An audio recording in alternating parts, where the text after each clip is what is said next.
Assalamualaikum warahmatullahi wabarakatuh.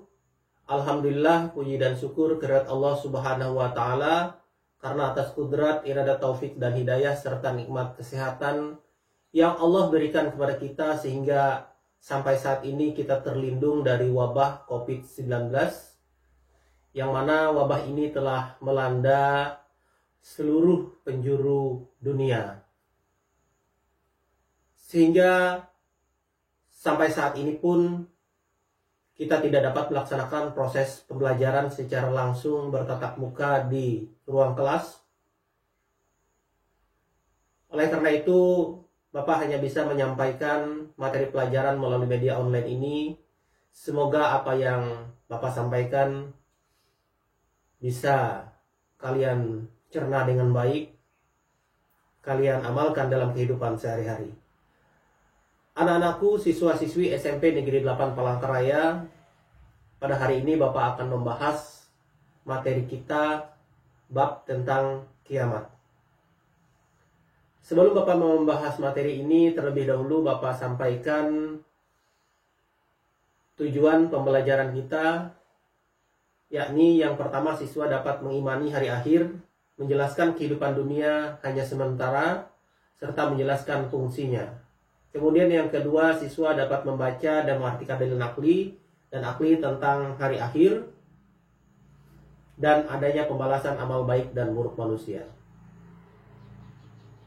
Oke anak-anakku sekalian, kita masuk ke materi iman kepada hari akhir. Yang pertama adalah pengertian iman kepada hari akhir.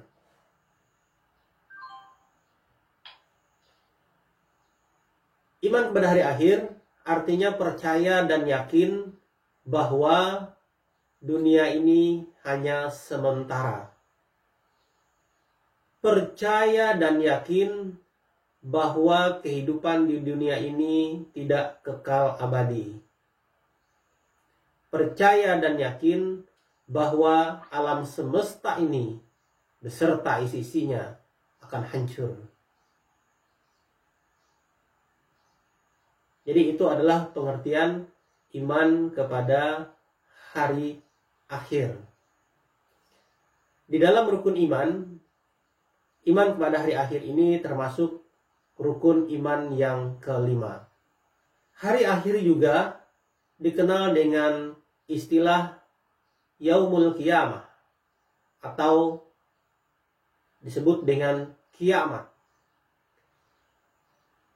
Di dalam Al-Quran banyak sekali anak-anakku ayat yang menjelaskan tentang hari kiamat. Termasuk di dalam surah Al-Qiyamah. Kemudian juga di dalam surah Al-Qari'ah.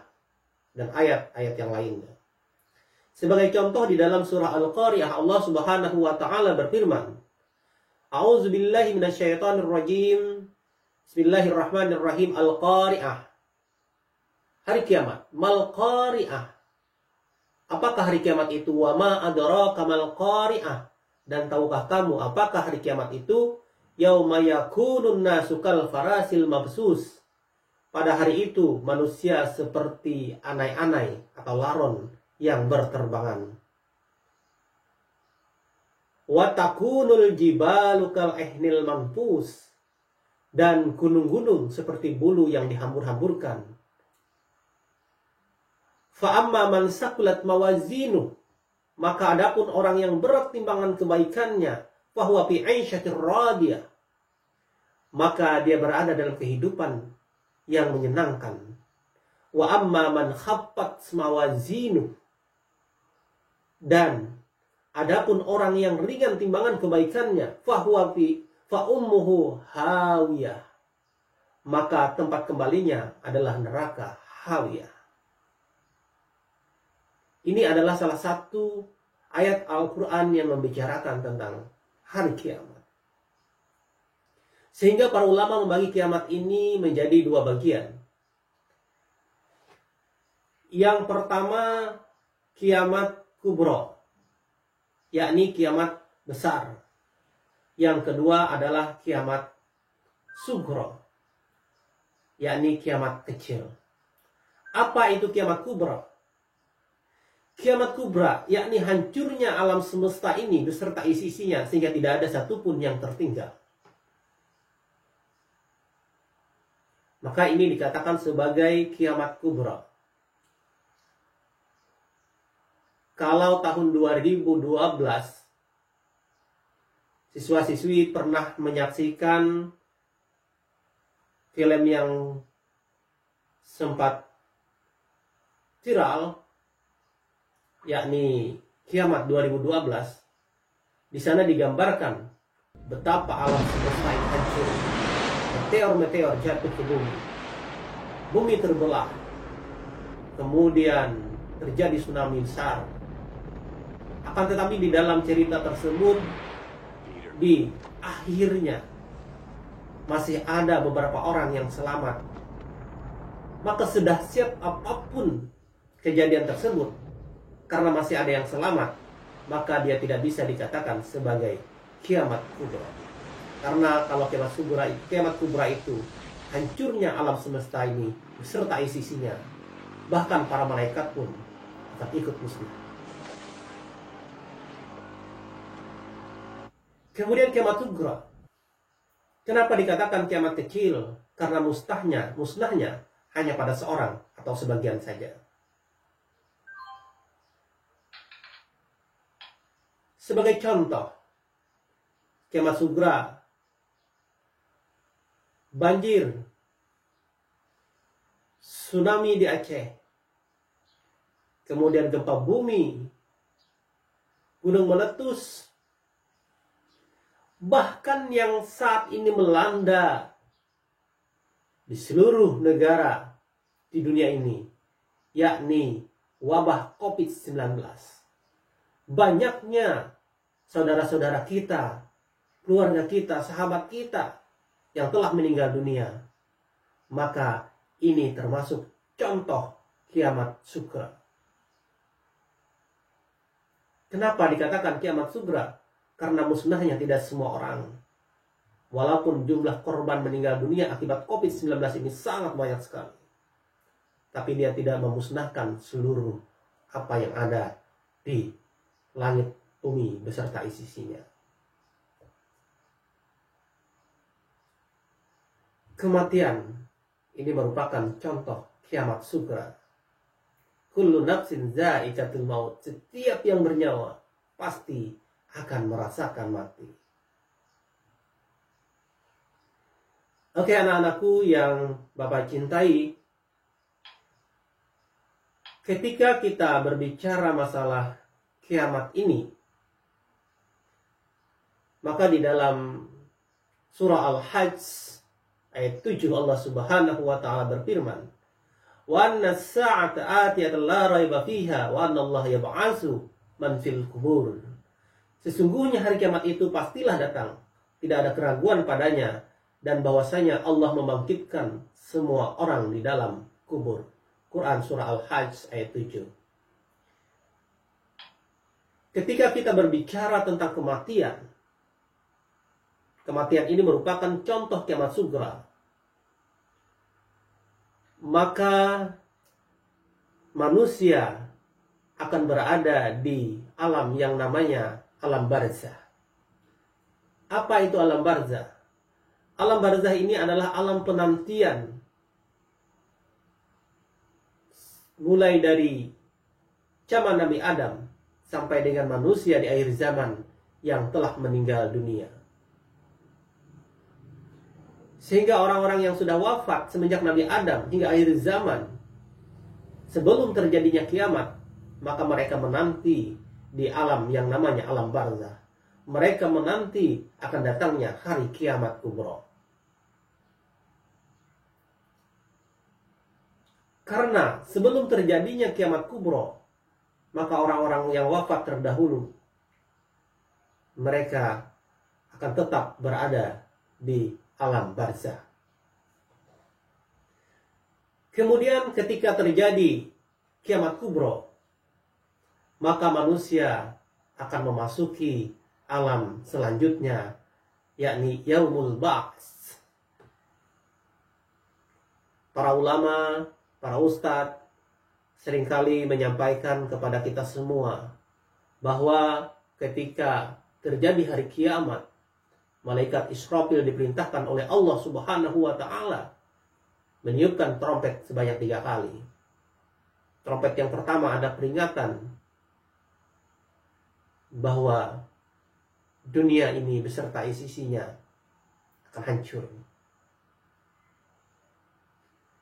Kemudian tiupan yang kedua adalah menghancurkan apa yang ada di langit, bumi beserta isinya. Kemudian Allah perintahkan kembali malaikat Israfil untuk meniup trompet yang ketiga untuk membangkitkan manusia setelah terjadinya kiamat kubra tersebut. Bangkitnya manusia dari alam kubur, dari alam barzah tersebut, itulah yang disebut dengan yaumul ba'ats.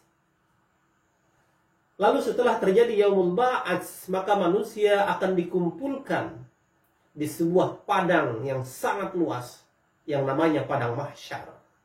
Maka disebutlah manusia berada di yaumul mahsyar.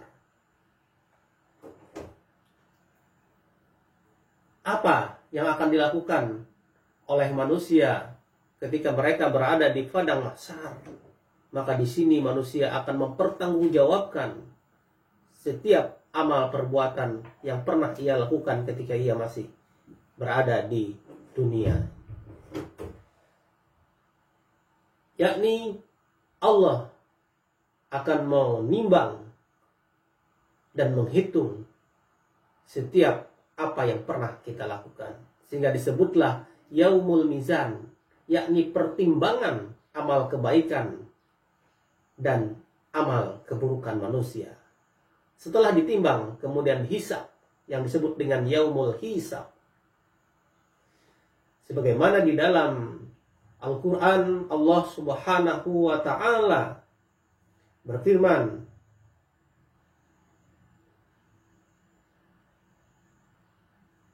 Yauma idzi yasdurun nasu astatan liyurau a'malahum. Pada hari itu manusia keluar dari kuburnya dalam keadaan berkelompok-kelompok untuk diperlihatkan kepada mereka balasan semua perbuatannya. Amay ya'mal misqala dzarratin khairan yarah.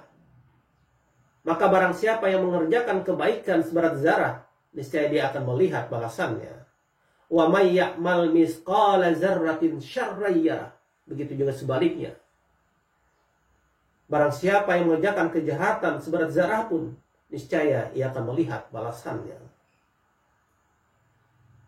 Jadi murid-muridku yang Bapak sayangi, yaumul mizan dan yaumul hisab ini adalah penentuan apakah nanti manusia akan ditempatkan pada tempat yang mulia, tempat yang layak di sisi Allah Subhanahu wa Ta'ala, atau akan ditempatkan di tempat yang hina.